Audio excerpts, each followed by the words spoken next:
क्या आप जानते हैं एक छोटे से स्नेल के मुंह में इंसान से 1000 गुना ज्यादा दांत होते हैं। जी हाँ, करीब 25,000 से भी ज्यादा। अब सवाल ये है, इतने दांत लेकर वो करता क्या है? असल में स्नेल के दांत इंसानों जैसे दांत नहीं होते। ये दांत एक खास बायोलॉजिकल स्ट्रक्चर पर होते हैं जिसे रेड्यूला कहा जाता है।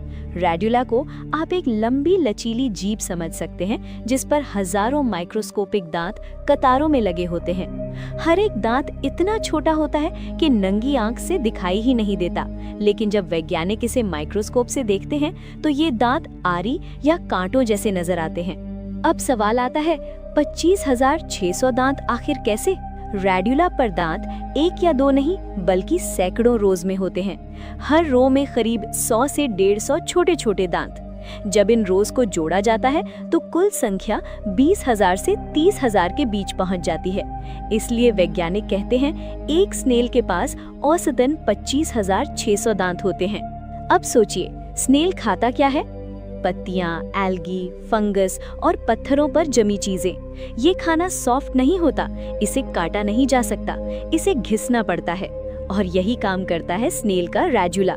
हजारों दांत मिलकर खाने को धीरे धीरे स्क्रैप करते हैं। इसलिए स्नेल काटता नहीं, वो घिस घिस कर खाता है। अब सबसे हैरान करने वाली बात, स्नेल के दांत जिंदगी भर टूटते रहते हैं, घिसते रहते हैं, लेकिन स्नेल को फर्क नहीं पड़ता क्योंकि उसके मुंह में नए दांत लगातार बनते रहते हैं। यानी स्नेल पूरी जिंदगी नए दांत बनाता रहता है। एक बात साफ कर लेते हैं, स्नेल इंसान को काट नहीं सकता। उसके दांत न जबड़े में होते हैं न बाइट करने के लिए। ये सिर्फ खाने के लिए बने माइक्रोस्कोपिक टूल्स हैं। तो अगली बार जब आप किसी स्नेल को देखें तो याद रखिए, दिखने में ये भले ही धीमा हो, लेकिन इसके मुंह में एक पूरी बायोलॉजिकल ग्राइंडिंग मशीन छुपी होती है।